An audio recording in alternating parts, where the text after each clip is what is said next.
Alright, welcome back to the weedless gardening idea.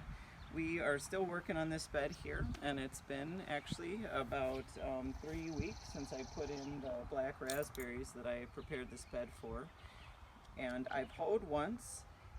Today, if you can look here, you'll see that there are quite a bit of dandelions coming through the dirt. So even though I put down paper, I've got dandelions. Now, a lot of people would get very frustrated and exhausted and begin to pull the tops of the dandelions off. And that can be a lot of work, especially if you've neglected it for a long time. And there's some things that you can do to make that not as much work. One of them is, as you can see here, it's early morning. So do your work in the early morning when it's cool still, but especially right now at the end of May and into June, it's really important that you're killing these weeds. Pulling them can be very exhausting, and actually, unless you dig out the dandelion root, you're not going to have success. It's just going to grow right back, and it will do that even within the week. So instead, I do hoeing, which is much quicker, does the same thing of decapitating the dandelion essentially, and once I have hoed a dandelion 5, 6, 7 times, it does eventually die.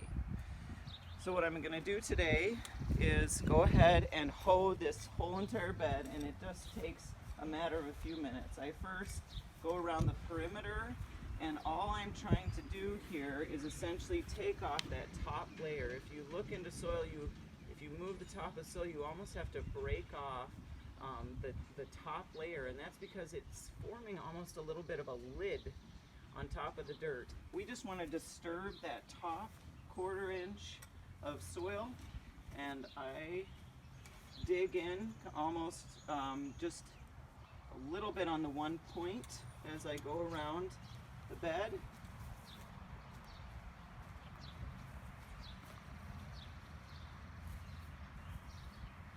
Alright, so now I've gone around the whole perimeter and I'm coming back here through the center, and now I can concentrate as I go through the center on not hitting my beneficial plants or my fruits and vegetables that I've installed, or flowers, whatever it is that you are gardening. I can go around them, and if you look at the entire bed, what you'll see now is that almost all of those weeds have been knocked over.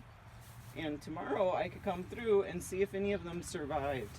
But the added benefit of doing this in the morning is not just that it's the cool of the day, but also doing this on a day that's going to be sunny.